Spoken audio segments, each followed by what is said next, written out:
My name is Prosie Tsapwe, that's my family name. I'm Ugandan by nationality, 39 years old, currently living in Rwanda.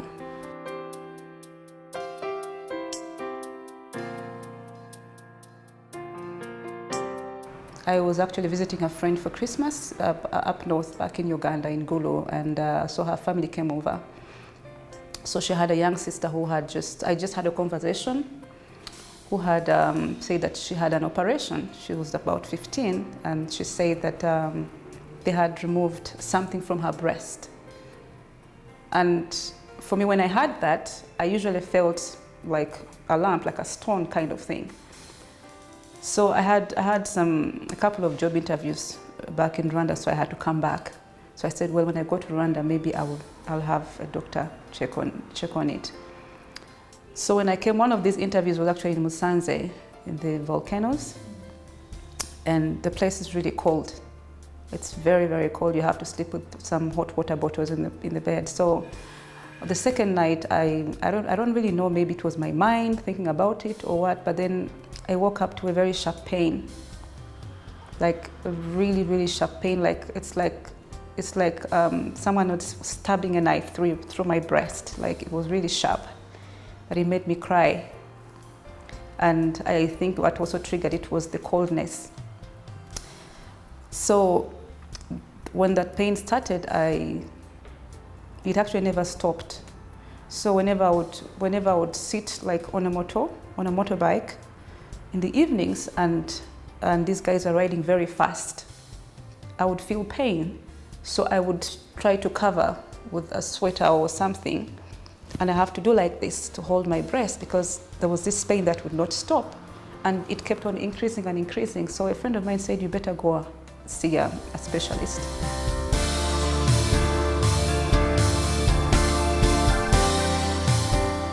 I went to Kanombe Hospital. Kanombe is really busy. They put you in a line, of course. When you come, they're calling you by name. The nurses are calling you. So they asked me, did you have someone with you? I said, no, it's just me. You should have come with someone. I said, why?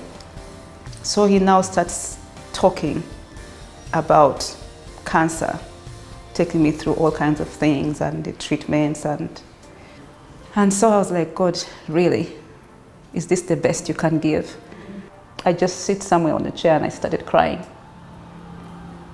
So I just cried, and I just said, God, first it's my mom, and now me.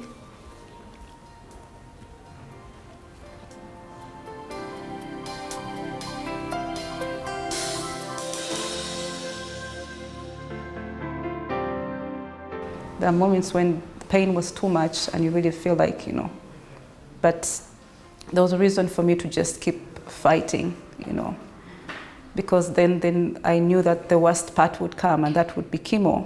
So I began my chemo July 7th, July 10th. I need to just check. It has to be a Monday, so 7th or 10th of July. The first time, of course, I was curious. I didn't know what it was, because I've had those horrible stories. Like you say, it's a death sentence. Chemo is a horrible treatment.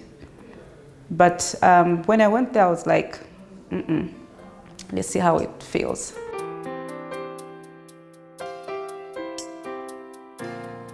First of all, managing would have been, I wouldn't say easy, Like when I came back from Kenya, I went through a series of depression. But then my plan was like, maybe I need to go and spend some time with my dad, because I hadn't seen my dad since I started my chemo, since my brother's funeral. In November, I think the last week, the week before, I spoke to my dad. I think they were having some kind of family prayers at home. And then he's like, oh, I wish you could come home and have this family gathering with us. I said, well, Dad, I wish I could come, but I have to use a plane, and it's very expensive, and I'm just coming from Kenya, and I don't really have money. And I need to have this, I need to whatever my business. Out of nowhere, like I think it was a Sunday early morning, I get these calls, and I don't like getting these phone calls from my brother or whoever, because WhatsApp calls, they like to call and then they're asking you things, or how are you early in the morning. And then my brother calls me, and one of my brothers and calls me and says, have you heard? I said, heard what? Daddy just passed. That was on the 22nd of November last year. And so I have these regrets that I wish I was home for chemo, you know. I wish I had spent time with my dad. But now, you know, I couldn't see him alive. I couldn't tell him my story. I couldn't tell him, like, this is what has been happening, you know. Like, make him proud, you know. And now I go home and find him in a casket. I mean, it was just the most traumatizing thing.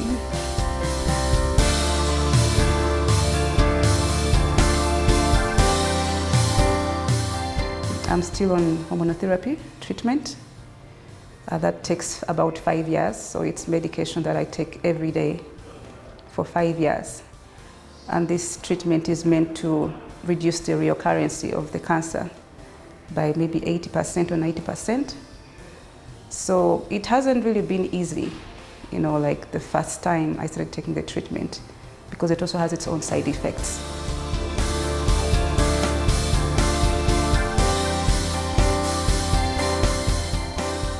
I really can't say how I managed, but I mean, for me, God has just really been faithful in this provision, because I believe that He sent divine helpers at a time when I needed them most.